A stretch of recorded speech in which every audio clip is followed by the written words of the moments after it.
What is going on, Notre Dame fans? Mike Singer and Tyler Horka on this week's Notre Dame football show. For those watching on YouTube's Pod Like a Champion, wherever you listen to your podcast. Again, really appreciate you guys tuning in to this week's show. Tim Hyde is out. I can't remember what he has going on. I think it was some kind of, his wife deeded him or something. I honestly don't remember. But Tim is out this week. He'll be back with us next week. So I texted Tyler this morning and said, "Hey, Ty, can you fill in?" And he said, "Yes, I'll be there." So Tyler, how's everything going, man? Can you tell us? Oh, was that a low taper fade? What'd you get? Still have it, J Car. No, actually, I need to get the taper fade. I usually get it, but it's been like 3 weeks. J Car's asking if I cut the mullet. Did not. It kind of turned into a playoff mullet, though. So I wouldn't be surprised if some people assumed Notre Dame loses national championship game, Tyler Horka goes to the barber, but that hasn't been the case. I will say that most people, and when they do like what we do for these YouTube shows, it's everyone does them now, right? And a lot of backdrops are not good. Most like just the living room backdrop sucks. Tyler's is sick. I love Tyler's with the Kevin Austin and the Kyron Williams. Oh, it's so clean. And is that Austin? My roots. It's Dallas. That's Dallas. Okay. It's Dallas. I even have like. I'm getting older now. It's to the point where it's like I can't say what 25-year-old has a fake tree. I'm pointing to the fake tree, but like I'm 29 now, so it's more acceptable to have a fake tree. But I do have a fake tree too. You can't leave out the fake tree. No, it's nice. It's nice. So we're going to talk about some of the latest Notre Dame football rumblings and whatnot. Well, I should say more of what's been in the reaction to different things like. We're going to talk about Chris Ash. James Blanchard is not a topic on the show today. On 3's Pete Nakos had an update on the message board today over at Loose Emoji board at blueandgold.com. Our subscribers can check that out there. I think we have a new offer as well. So if you're not a subscriber, you can check it out blueandgold.com on the sign up page. So yeah, the gist on Blanchard though is, we'll see.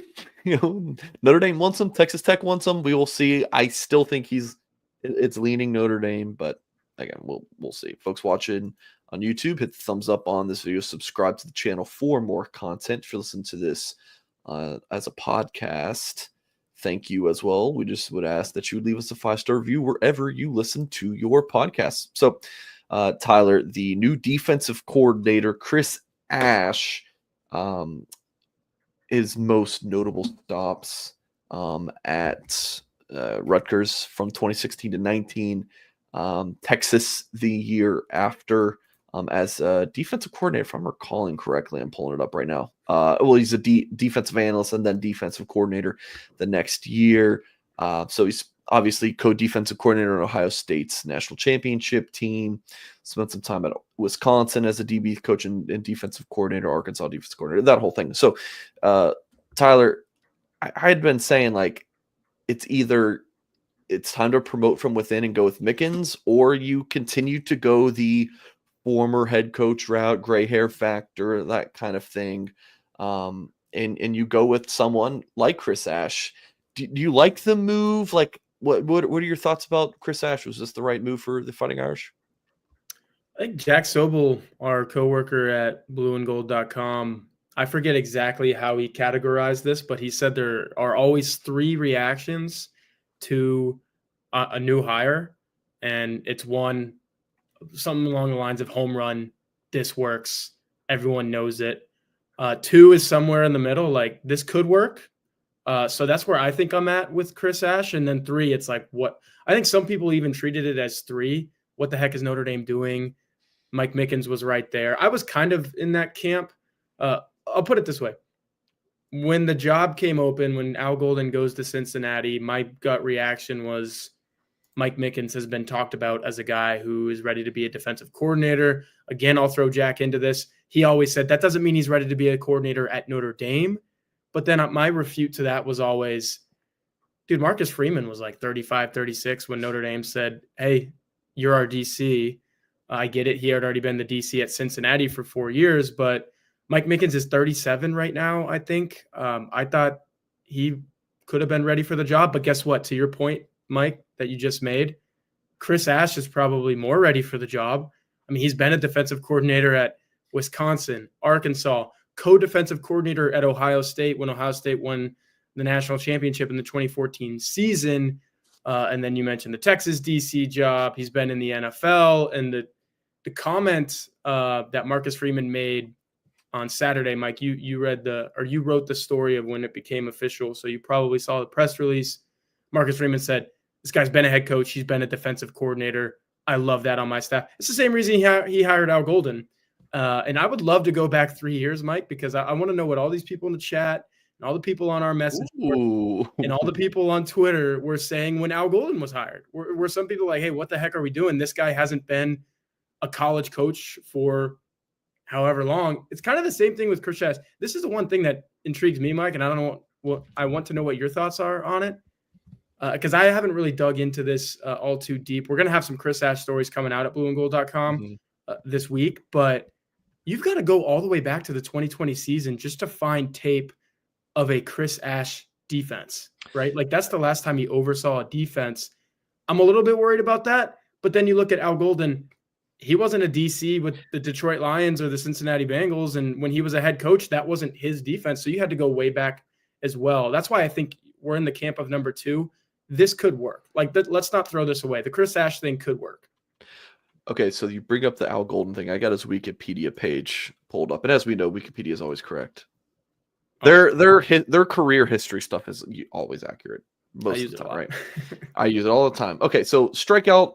Just forget everything you know about Al Golden and his time at Notre Dame, right? Mm-hmm.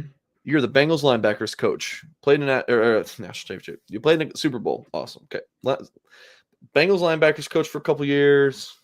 Linebacker coach of the Lions. Tight end coach of the Lions. Nothing outstanding. I mean, it's like, okay, you're an NFL position coach. Like, okay, all right. Okay, it's good. Nothing crazy. Talking about like the resume point. Like, obviously, I wish I was an NFL position coach, but it's not the point here. His time at Miami was not great. 32-25, 17-18 in conference, 0-2 in bowl games. Not great. Got fired midway through the 2015 season. His time at Temple, 27-34. Revived that team, right? You go from 1-11 to 9-4 and 8-4 seasons. But it's like, on paper, was Al Golden that exciting? The last time he had been a DC before Notre Dame was 2001 to 2005. Like, so a long way to talk about Chris Ash is that I personally think that Freeman was like, I want Al Golden 2.0. And I have talked to a couple sources about Chris Ash now. And I'm going to share them on the Blue and Gold message board. I love everyone watching us live, watching us back, listen to the podcast. Maybe not. I don't love all of you. I love most of you, but I some things I gotta say for our paying subscribers at blueandgold.com. But I will hint the very way too early reviews are very strong. People love working with Chris Ash. I'll just say that.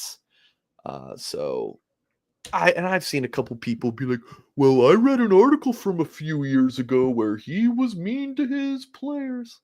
Yeah, disgruntled players and parents are going to be disgruntled. Like, that is the most ridiculous thing is parents, or players who rode the bench, being upset or whatever.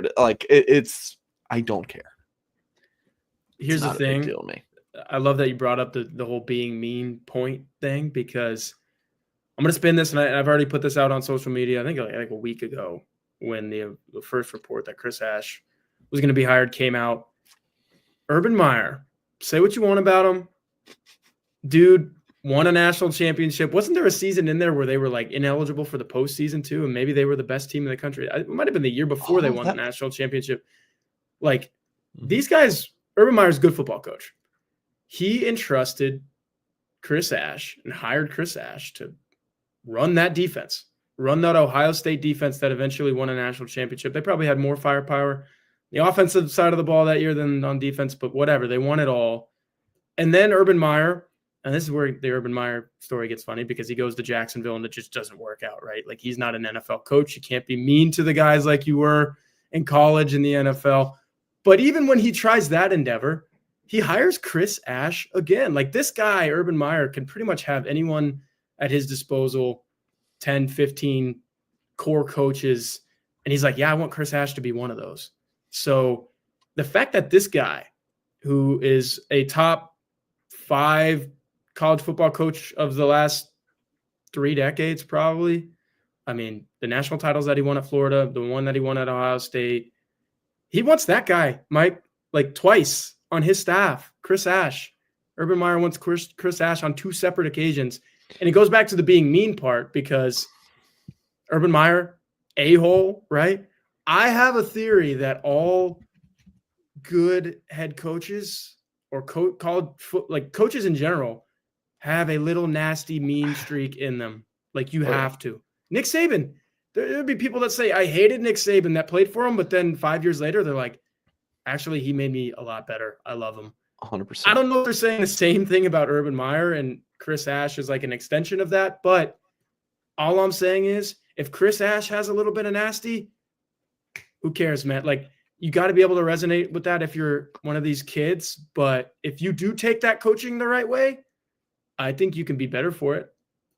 Andy in the chat threw this up, and I think it's because I'm drinking my USF. I don't know about that. Drinking my that's 100% what it is. Tex Andy said, has Ash done in a press conference that he has not? I would assume the first time the media will get to talk to him will either be in the past. They've done early enrollee interviews, which we would believe is going to happen next week. I could see them sneaking them in there, Tyler. If not, it'll be spring ball. I'm trying to remember. Mike Denbrock definitely spoke at the early enrollee one, but I'm wondering if he's also spoke before that. So early enrollee is the next thing on the docket. So I think Chris Ash will be a part of that. Yeah, that'll be cool, especially if you guys get to talk to the transfers too, right? Yeah, for sure. Yeah. So, and I think it's 6 of the 8 transfers are there now for like participating with the football team. Who are the ones that's not? I think it's Ty Washington from Arkansas, the tight end. And then unfortunately, I believe it's Malachi Fields, Tyler, because based on the roster that Notre Dame put out, Fields is not on there. Right? Not in love with that. Yeah, that's what I've been looking at too. Yeah, he's not here, and neither is Ty Washington. Told me. Did they give him a number already? No, he's not on here. He's not on here. He's not on their roster. But I think both are doing the Bo Collins route where they're there. They're gonna, Fields will be throwing with Angeli and Carminci and stuff. But not like official Notre Dame workouts, if that makes sense. Chris Ash, Notre Dame's defense coordinator. Goolsby calls me the eternal optimist. Well, he hasn't called me in a while. He used to. And I just tend to think it works out. It just feels very similar to Al Golden. Are you just saying that in general that he calls you the eternal optimist, or this specific Chris Ash thing? In general. Okay. Yeah. I tend to look at things glass half full. And it's like, look, none of us know if it's going to work out or not. Like you said, no one really thought Al Golden was some tremendous hire. I remember if Al Golden hadn't just coached in the Super Bowl, because a lot of the popularity and like, oh yeah, that's a good hire was based on the fact that he literally he went from the Super Bowl to South Bend. But I think people latched onto that. If any of the popularity, that's it. But I don't think it still was a very popular hire. Yeah. I don't know, man. No, yeah. Yeah. I'm saying that's the one thing that they were able to latch onto was like he was coached in the Super Bowl. If he didn't, like look at the Bengals now. If he came over from the Bengals right now with that defense, everyone would be like, what the heck hire is this? So yeah. Folks, we know that you love unique, one-of-a-kind Notre Dame items, and you can find it at one place. Augie'sLockerRoom.com. How about this Notre Dame football replica jersey signed by Jeremiah Love in the camo? Comes with the JSA authentication as well. Like, this is sick. Says support the troops on there. Is this isn't sold out either? How is this still? How has no one purchased this thing yet? This is disgusting in a good way, right? Disgusting, sick. Cool. Wow, incredible. Always something new at augieslockerroom.com. I tried to say something there, but I was muted. My toolbar got in the way. I don't know how. I've never seen a camo I've never seen. Notre Well, Dame what the heck? jersey. Is I that a want to see Notre the. Dame jersey? I Yeah. want to see the front. Oh, I guess that's. I'll have to stop into Augie's locker room. I'll go ask Augie what this is all Well, about. I think this is the front, right? Because the number's not signed. Oh yeah. So maybe it's not like an official Notre Dame. Well, it says Notre Dame Brunswick jersey. Augie, what is this? Chad, you guys any idea? I don't know, but I don't know. I love it. Frank wants you to take his money for that thing, though. Shut up and take his money. 2014 team issued Notre Dame football Shamrock Series gloves. I mean, I'm telling you guys, Augie's locker room is the place to be. If you're local, if you're just coming through town, if you're just coming in for a football, basketball game, baseball, whatever, go to Augie's locker room Lacrosse. or lacrosse, yeah, hockey, whatever. Get you some Augie's locker room or obviously online store. You can buy things online. Call them as well. 574-277-6363. Augie is also a really good guy. Like support what a unique local business. Augie's locker room is great person, great store. I'm still disappointed no one's bought me this Sam Hartman 3D figurine or this That thing is Joe awesome. Alt one. Or the Joe Alt one Oh, you need the autographed. Joe Alt one, yeah. I mean, it looks so perfect. If you're Oh, sick yeah. and tired of seeing the Dolphin stuff behind me, come on, folks. All right, augieslockerroom.com, 574-277-6363. I didn't read the normal stuff for Augie, but I'm sure he's happy with that. I know he loves the ad reads. So, Augie, if you're tuning in, appreciate you.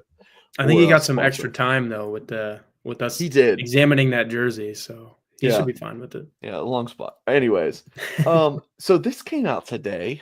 Tyler, I was texting you yesterday, about the lack of content that you get in this period of the calendar, and it's like it's slow, but I told you, man, there's always something that pops up, and this one I thought was great. Now this is a media thing that popped up, but Ari Wasserman put out the top 25 college football coaches. Now I don't care how perfect this list could have been. It doesn't matter. People are going to be outraged. And this tweet got 1 million views. For podcast audience, I'll just read you the top 10 video audience. Or YouTube, you guys can obviously see it.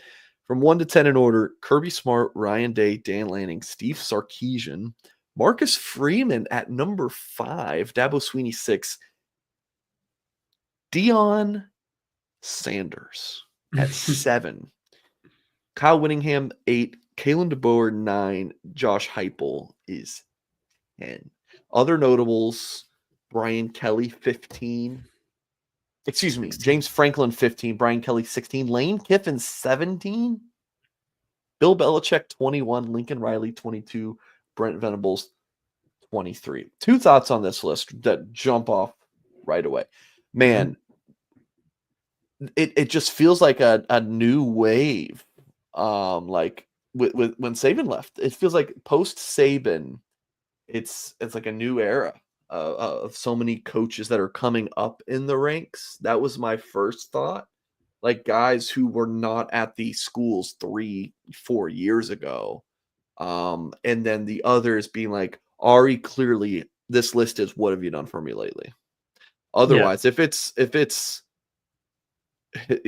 what you've done at your school for, let's say, even the past 5-10 years, which it's tough to do, or just what you've done in general for your coaching career the past 5-10 years, it's a different list. Because Dabo should have been, in that case, I feel like Dabo should be like 2. Kiffin, I would say it should be higher. Kelly, Franklin, I don't know how you rank Bill Belichick. Kalen DeBoer, I feel like should be a little bit higher. Just for I'm thinking he did such a tremendous job at Washington. But Dion those one for. I'm not a big Colorado guy.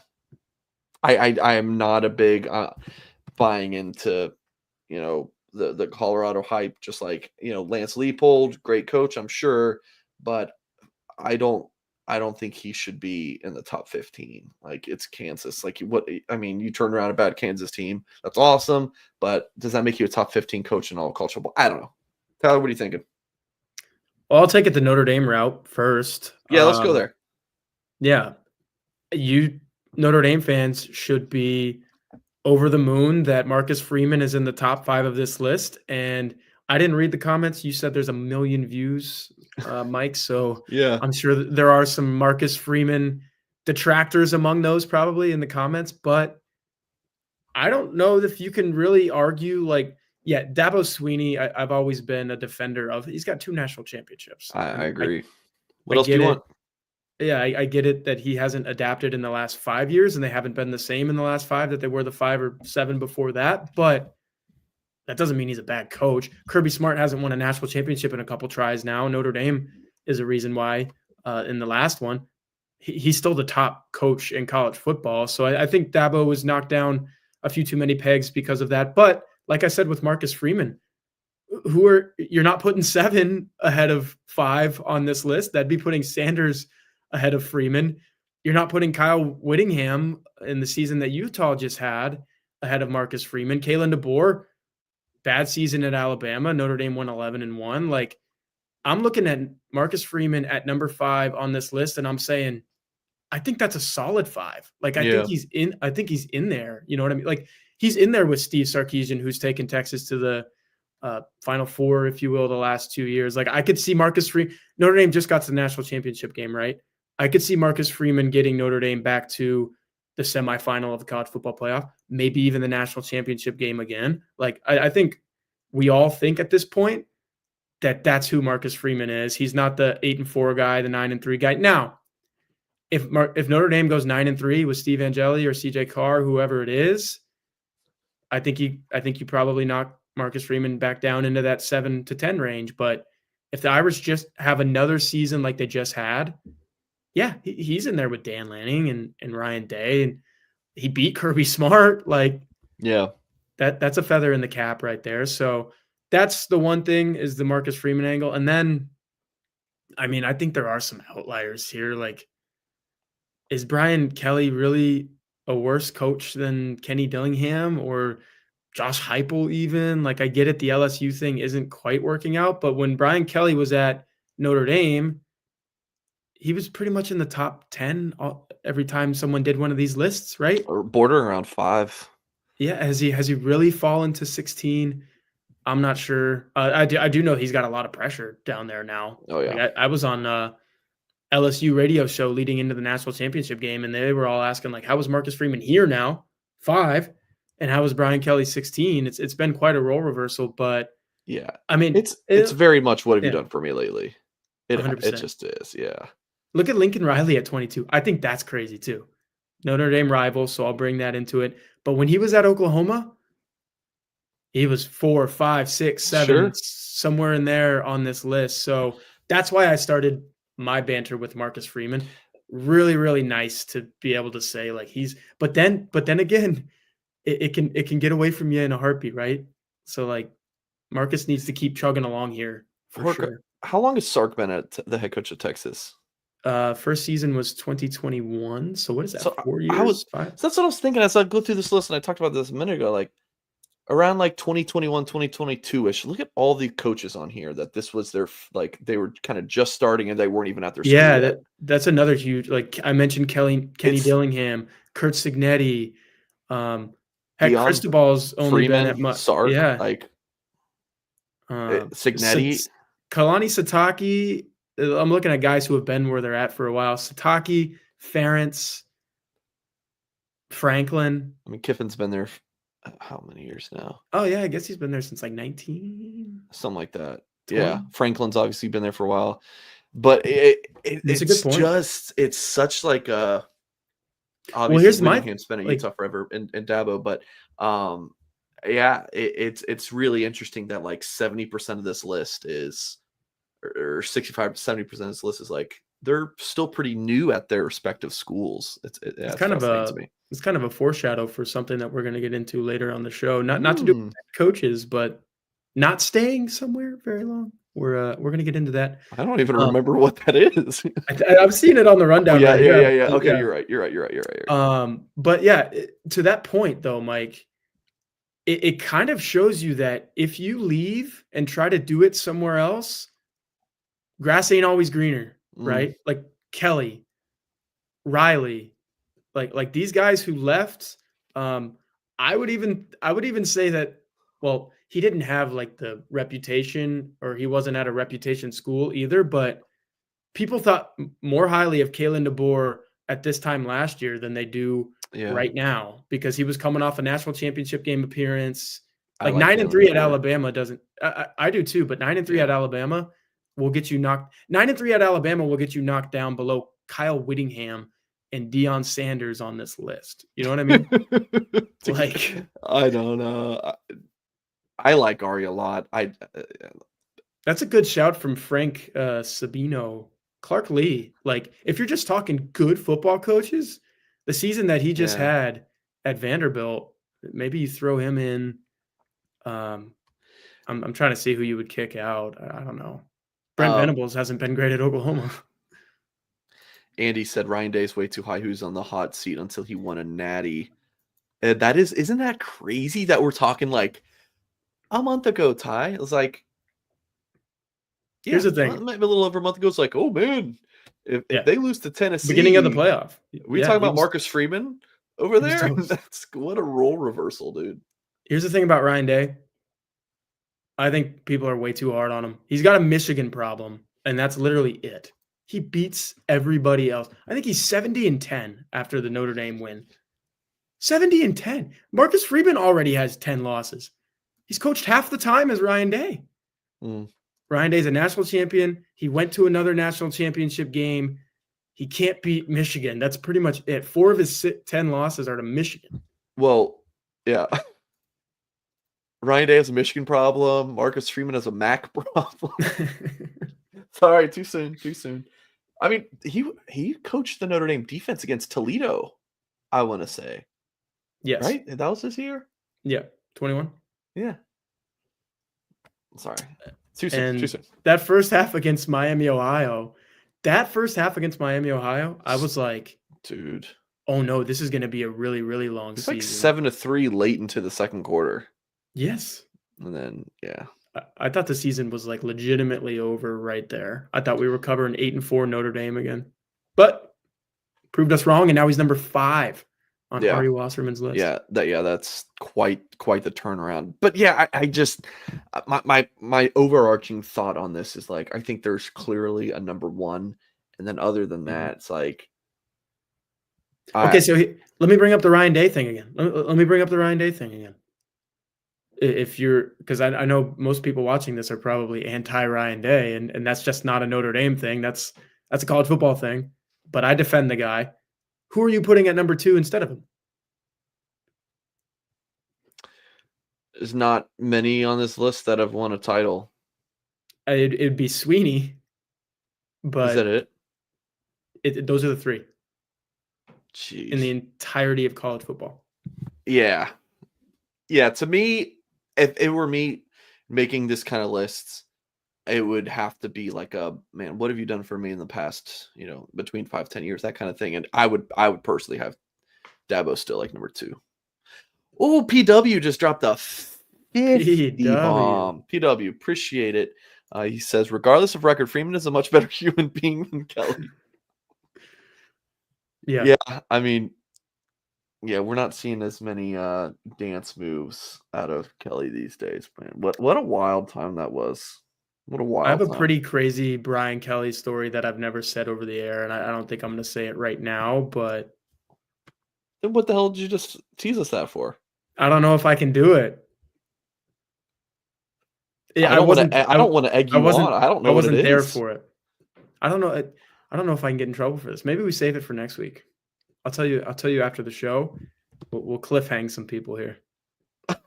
It's a funny story, and it's not that damning, if you will, but it kind of shows it goes to PW's comment that Marcus Freeman is probably a much Oh, better person than Brian Kelly.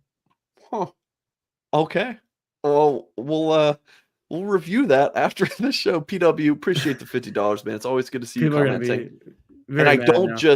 I don't just say that because you drop us bombs with the super chats. I appreciate you. PW went to super chat 49. I don't think you can do that. Moving along, this is funny because you just teased us, and I do literally have on our outline for the show, tease your intel piece. So final notes on injured Notre Dame players reserves from National Title Media Day. So for those like bowl game press or media days, it's just open. Go talk to anyone. When it's a Notre Dame press conference day with the players, it's like select group. You get to talk to Jack Kaiser for the 80th time, but for media day for these bowl games, it's controlled by the Bulls and not Notre Dame. Yep. So it's a free for all. So give us, talk to us about this article a little bit. To that point and that note, imagine walking into probably something the size of like a high school basketball gym, but they push out all the seats, so you really got like 3 courts in there. That's the size of this thing. And literally there's just huge signs that say quarterbacks, running backs, defensive line, linebackers. And you go to that station and you talk to anyone you want. So I talked to, for this piece, Keidron Young, I believe, Logan Saldate, Kahanu Kia, Armel Mukum, Cooper Flanagan, and Jabron Payne. I think I limited it at like 6 people because you could Jack did another really good one that he centered on like 6, 8, 12 people. That was really good. In this one, I was more so wanting to go the route of, all right, this guy's injured. What's his offseason going to look like? Or this guy was on the team and he did not do a whole lot. What is his offseason going to look like? Happy to report the guys in that latter camp. So that'd be like Young, Saldate, and Mukum. They all seem like, I love being a part of this. Let's do this again.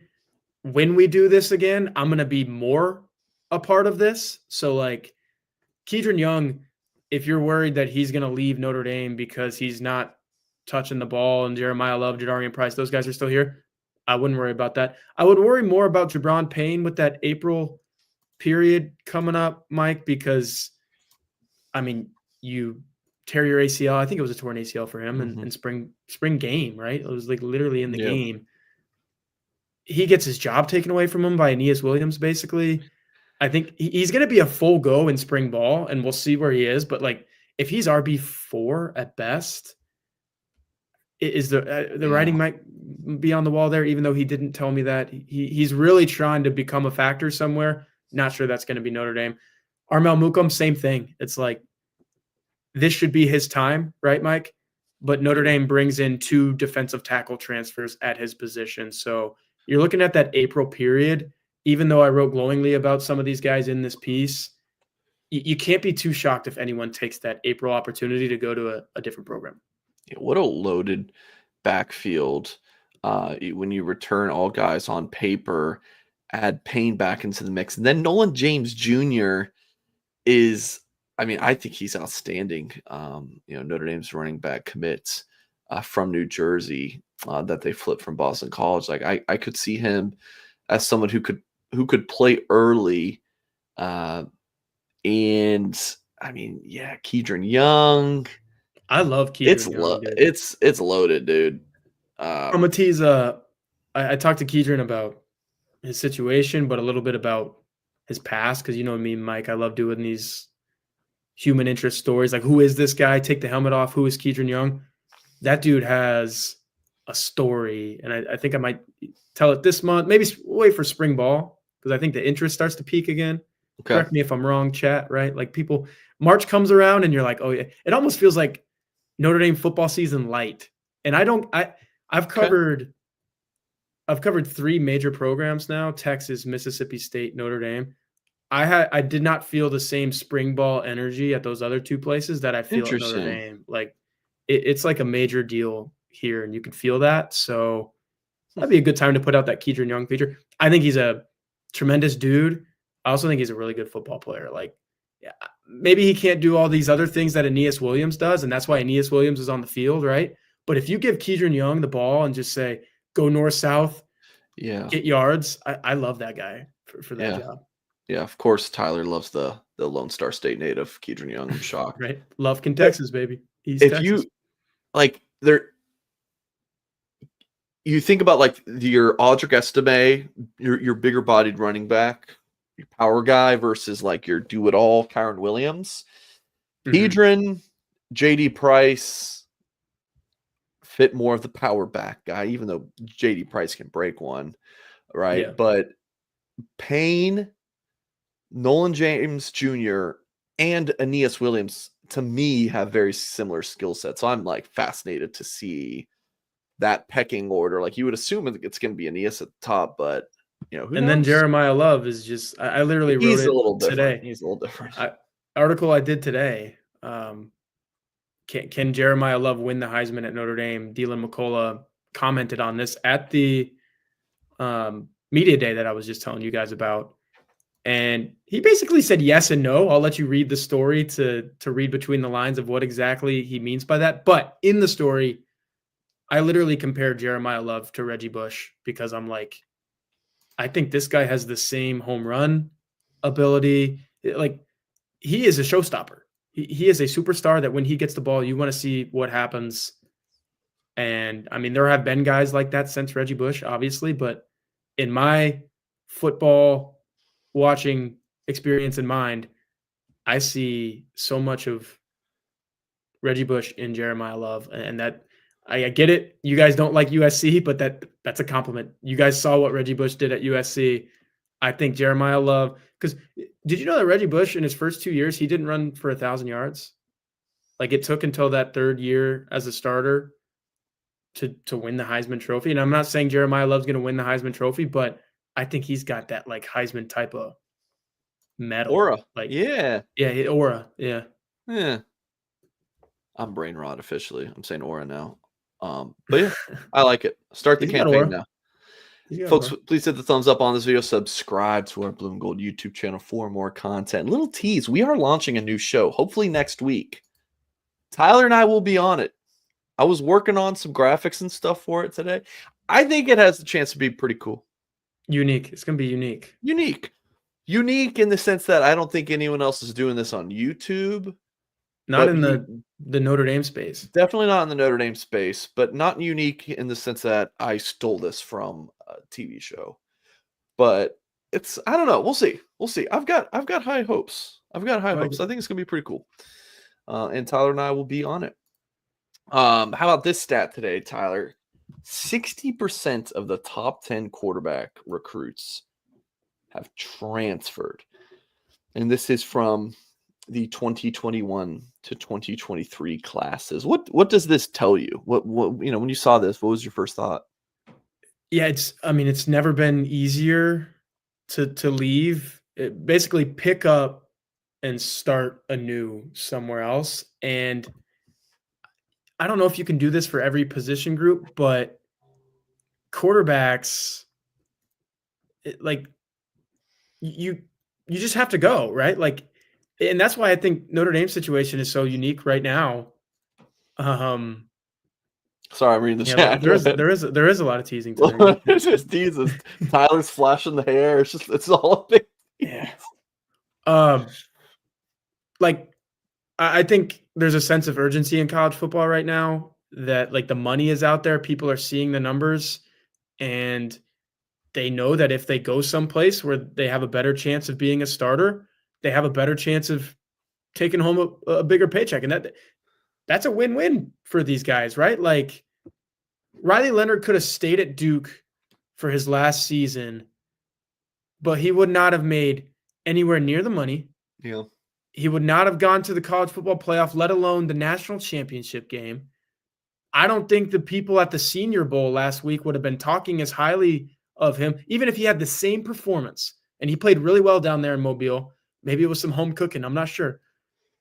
But he played well. Would they have said, oh, yeah, he really helped himself this week if he wasn't Notre Dame's quarterback? If he was coming in from Duke, he would have just been that guy from Duke. Now he's that guy from Notre Dame. He was there for a year. I think that really helped him. And other quarterbacks are seeing that. Like Dylan Gabriel transferred a couple times, right? And each time I think he did more for himself than he did at the previous place. So it's a chain reaction. When you see a Riley Leonard have success or you see a Dylan Gabriel have success, these kids are like, oh, why can't that be me? Like I'm going to do that. So, Yeah. I wanted to add something from a recruiting angle. I'll see the comment like when Notre Dame is taking 3 transfer quarterbacks in 4 years. Well, why would you recruit anyone from the high school ranks then? Like why even, or why would it's more of why would a high school quarterback recruit come here if we just keep doing this? And my answer is they got to go somewhere. mm-hmm. They got to go somewhere. Every school is doing transfer portal quarterbacks. Maybe not Clemson or whatever, but pretty much everyone's doing it. Everyone's doing it. So it's not like the kids are taken aback or being like, oh, they don't want to develop an in-house guy. Like Notre Dame does, but for each year, they have felt like we have an option to make our team better in the transfer portal. So they're going to do that. Here's what you don't see as much of, though, and I do wonder if it's because of promises under the table and promises in the form of this. You don't see, like, Riley Leonard comes in, and I'm a huge Steve Angeli guy, and I know you're an even bigger Steve Angeli guy, Mike Singer. But at any point were you like, Notre Dame has to take Riley Leonard out and put in Steve Angeli during the season? Not me, Like, not a single time, but I know a lot of people in this chat were. Exactly. So if Riley played even a little worse than he did, like if I talked about the Miami, Ohio game earlier, if that thing came down to the wire, then I think maybe you would think about, okay, let's give Steve a shot here. Kind of like 2021. Was that after Purdue? That was after Purdue, right? That was after Purdue. He ran for – he was good in the Purdue game, remember, but he still wasn't throwing the ball that well in that game. Anyway, I never wanted to take Riley Leonard out. But you go back to 2021. Remember when Brian Kelly took Jack Cohn out multiple times?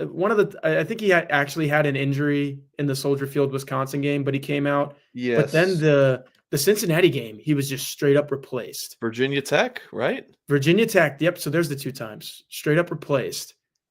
Mike, I don't know if head coaches are as inclined or even capable of doing that now because when did Riley NIL Leonard launch?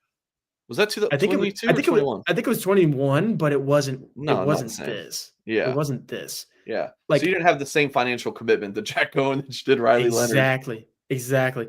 With Riley Leonard's financial commitment, if he would have stooped to a level of Jack Cohn at Jack Cohn's worst, would Notre Dame have taken him out? I don't know. I think there is such a commitment to the financial figure of these guys. And look, there's a balance you have to strike with like living up to your contract in a way. Like Riley Leonard needs to play like a 7-figure quarterback. And for most of the part down the stretch, he eventually did. But I want to see the high dollar transfer go in and completely look like crap and see if a coach is like, okay, that's it. It's got to happen somewhere. I don't care how much we're paying this guy. We're taking him out. Because I think it was happening more with transfer quarterbacks 5 years ago, 2019, 2020, even 21, than it is now. I think it's we paid for this guy. We got to take him. And that's why you're seeing even more people transfer, Mike. That's why the backup's like, if he's playing this poorly, what the heck am I doing here? I'm going to go transfer someone else. And it just restarts. All right. So when you look at this discussion with Notre Dame, the transfer quarterbacks, it's more of the rentals, right? But what about Quinn Ewers, who comes to Texas just after a year at Ohio State? But that boy was making a lot of money for the Longhorns, right? So it's even, I would call Ewers homegrown by Texas, right? He spent through the years there. Started 36 games according to Wikipedia. Sounds right. So yeah, he's technically a transfer quarterback, but homegrown by Texas, in my opinion. You have such a commitment to him too, financially. So it's difficult to bench those guys, and you kept him, and they were winning too, right? But you had Arch Manning just in the wings. And what do you think about the financial commitment to Arch Manning, right? There's some teams. Yeah, true. And that's why a question that I got, it might have been in a Hey Horka. It might have even been in one of our staff chats at blueandgold.com. You guys should definitely sign up and take part in those because they're really fun every Thursday or Friday. Have we committed to Friday? Every Friday. I think it might have been in a staff chat where someone said, hey, how much is Steve Angeli making? Just so we know in comparison to the starting quarterback. And I'm not sure. These numbers are so this, that, and the other. But I'm willing to say, Mike, that there are teams out there that have way more of a multifaceted quarterback monetary commitment than Notre Dame, right? Like Texas is the prime example last year. Quinn Ewers is making astronomical money. Guess who else is? Arch Manning. Yeah. Like, how do you keep both of those guys happy? I'm not sure, but Notre Dame has managed to keep 1 through 4 happy. We'll see what happens in April. Yeah, right. But I think it's impressive on Notre Dame's part. To be like a fly on the wall for what Notre Dame is like paying their QBs. Yeah, I mean, I've heard different things to continue to keep the trend of teasing. I'm not going to say, but if Leonard made, the rumored 1.1, what are they doing with Steve? That's why that question, it lives rent free in my mind. Cause I'm like, what are they doing with Steve? After we get off the air, I'll give you my opinion, which I wouldn't throw out there because then on the show, because then it's, Mike Singer said this. It's like, no, then it becomes a game of telephone. And then it's Mike Singer, read the contract. It's like, oh my God. But yeah, so we have some things to talk about off air. Weird question though. Like, we don't know who the starter is, but, and I don't know how things work in these colleges now, but like Steve Angeli wins the job. Do they pay him more than, like, how does that work? I really think it's something like, I reported that the week Chad Bowden left for USC, they were doing their NIL deals with players because now the schools do this. They facilitate it now. And when I call it NIL, it's really pay for play. Let's just call it what it is. So these guys like have contracts. So I don't know how it works tax wise or whatever, but it's more like if Steve's making $5 and Kenny is making $4 and CJ is making $3, is that basically your depth chart? I don't know, dude. It's fascinating. Yeah. I don't know. That's why it's fascinating. This quarterback competition, they do these NIL deals in the spring, or in the winter. It's February, just so everyone knows, like, okay, baseline, here's what you're going to be getting probably. But then this kid goes out and wins the job. He's going to be starting at Hard Rock Stadium in Miami Gardens. Like, is that when they're like, okay, yep, now you're worth $400,000 more than you were before? Like, it's crazy. I think so. I think it's contract. I think it's a done deal early in the year. I don't know if what he has to do then is he's got to go full Riley Leonard and get his Roback deal and get his whatever Riley and Sam did the last couple of years. How about Sam now, man? What about him? Scrolling Facebook and he's got a Kohl's. I see him on Kohl's, like a targeted ad. It's like, here's Sam Hartman. I did see him on the sideline in that NFC. Was that the NFC? No, I saw him in the Lions game. So the divisional round or whatever. Yeah. Jaden Daniels was like, hey, hand me something. And then the guy that handed him something was Sam Hartman. With you think I got good hair? That guy. I don't. Oh, some people do. Somebody was asking. It wasn't you. I'm just messing with you, Ty. I love your mullet. It's great. Thank Moving along. What about this perfect college football conferences from Josh Pate?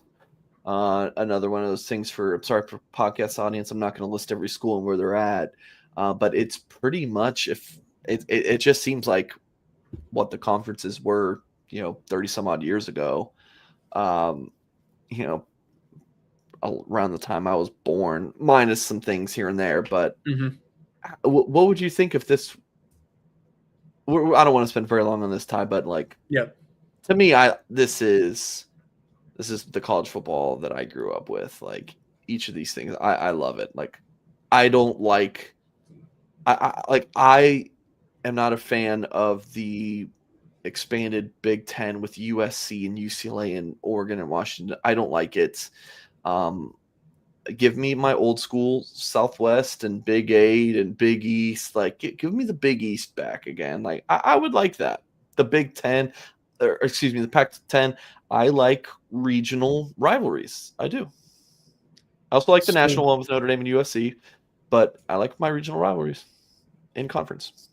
So outside of, it gets a little harder in like NHL and NFL, and like I've always thought it's the weirdest thing, for example, that the Cowboys are in the division that they're in, the East, with those teams over there. One of them, the culture in the AFC South, that's the worst. Right. But at its core and at its essence, conferences were always supposed to be in both pro and college, like regionalized sectors for making it easier for these teams to play each other and making it easier for fans of these teams to root against each other and be able to travel to these games, which you're not getting now. USC's fan base doesn't travel for squat anyway. You think they're going to the Horseshoe or the Big House? Like, it's a farce that's the case, but you put them in this, and the logos are a little small, but yeah, they're playing a bunch of UCLA, Oregon. They can make those trips. I go to that Southwest one because where I come from, yeah, I could drive to every single one of those schools and be happy about it and go to a football game there. So this is, Mike, what we're seeing here is the idealistic, this is the way it should be before money. And money always does this with literally everything, ruins everything. Everyone wants more of it. That's why you got these teams going all over the place. My alma mater is literally We've talked more about Texas in this show than – Have we? Well, we've talked about Texas a ton. I keep bringing them up. I got Jason asking me about Cowboys. I mean, Texas is Texas, man. It just keeps finding its way into the show. And I'm about to talk about Texas in the next segment too. We are. I like this. I wish this was the case because, Mike, I agree with you. You're not that much older than I am, but we still kind of grew up with this in the early thousands, right? And in the 90s, it was even more so. So yeah, it sucks because it's never going back there. We're about to go to what, like 2 conferences of like 60 teams or something? It's going to be stupid.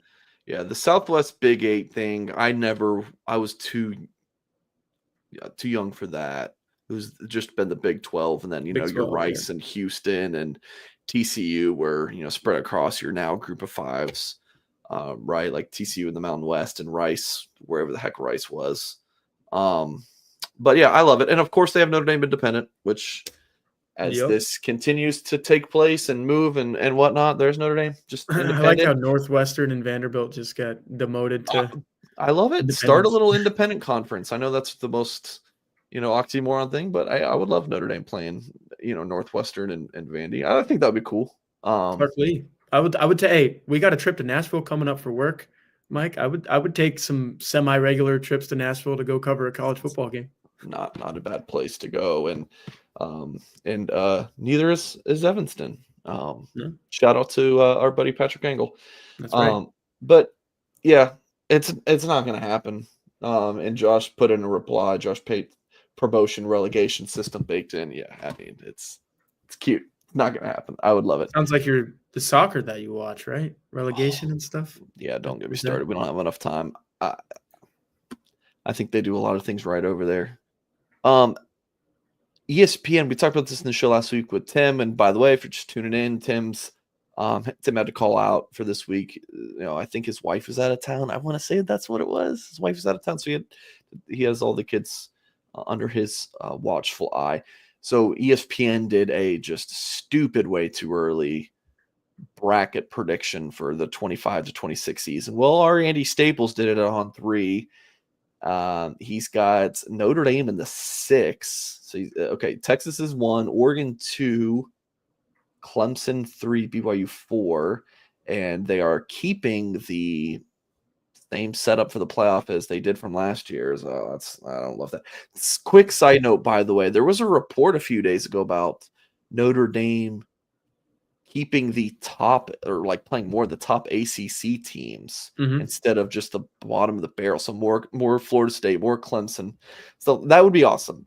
I hope. Was that just a report? Is that a rumor at this point, Ty? I can't remember. Oh, I think it got confirmed by the AC. Well, just inject that into the veins. Yeah. Like that's Ross Dellinger reported all the ins and outs, and then later that day, the ACC came out and said, "Yep, this is our new contract." So that should be the case. Love that. So Andy's got Texas winning the national championship over Notre Dame. Can I say something about that real quick? Another Longhorn mention. What's up? I know. Let's keep it on the topic of the Longhorn mention. I don't know why everyone is doing that. Like, Texas lost so much. Quarterback, best receiver, Jahdae Barron, Sorrell, who's a really good edge rusher, who I talked about the Senior Bowl earlier, tore up the senior. Like, Texas lost a lot, and I get it. Did Texas have the number one? This is more your alley. Was it the number one in 2025 recruiting class, Mike?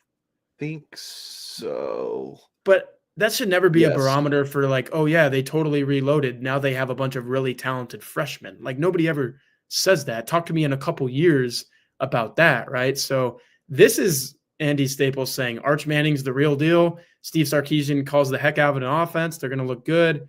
The defense was actually Texas' strong suit last year. But like I said, they lost a lot of those players that made it that way. I'm pumping the brakes. If I had to choose between Texas or Notre Dame to win the national championship next year, like you just gave me those two teams, which team is more likely?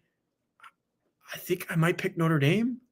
So I don't know where all this Texas stuff is coming from. I just want to say that as a Texas guy, as you guys all know. There you go. Yeah. For Notre Dame, of course, that's his alma mater.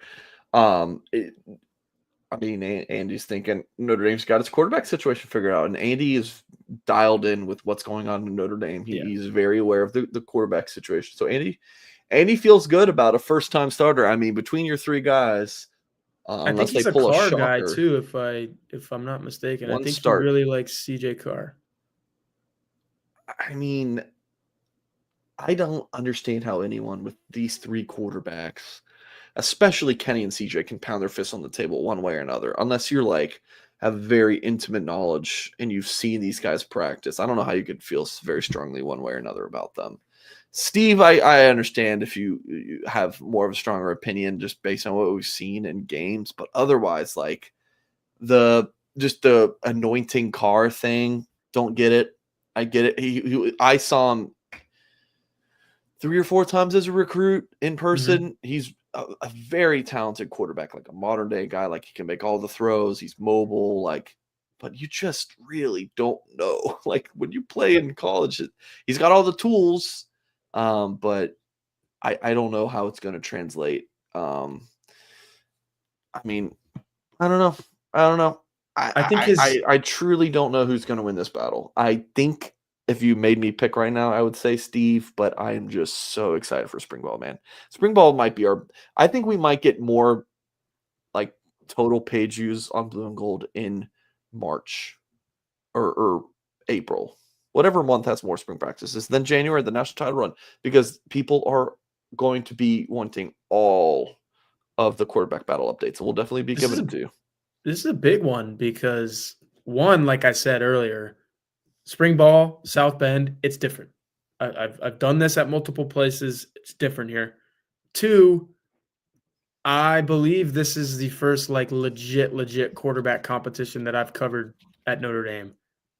And number 2 would be Tyler Buckner versus Drew Pine. And I think we all knew who was going to win that from the outset, right? Like, it was going to be the more talented, higher recruited guy, which was Tyler Buckner. This time, to your point, I think I would say Steve Angeli right now as well, but I wouldn't be shocked if it's CJ Carr. No, yeah. I would be surprised if it's anyone but those two. But yeah, right now I could see it being either. Yeah. Yeah. Fascinating. Well, and here's the thing. I'll tie it back to that last thing that we just looked at. Whoever it is, for Notre Dame to get to that point in the season, again, he's got to be really good. Yeah. He's got to not look like a first-year starter. Yeah. Even though he is, whoever it is. All right. Well, it's crazy how this works out. We just finished all the topics and just hit an hour, which is usually kind of what we aim for this show. So, Tyler, appreciate you filling in for Tim. I talked about some fun stuff today, especially the top 25 coaches list from Ari Wasserman.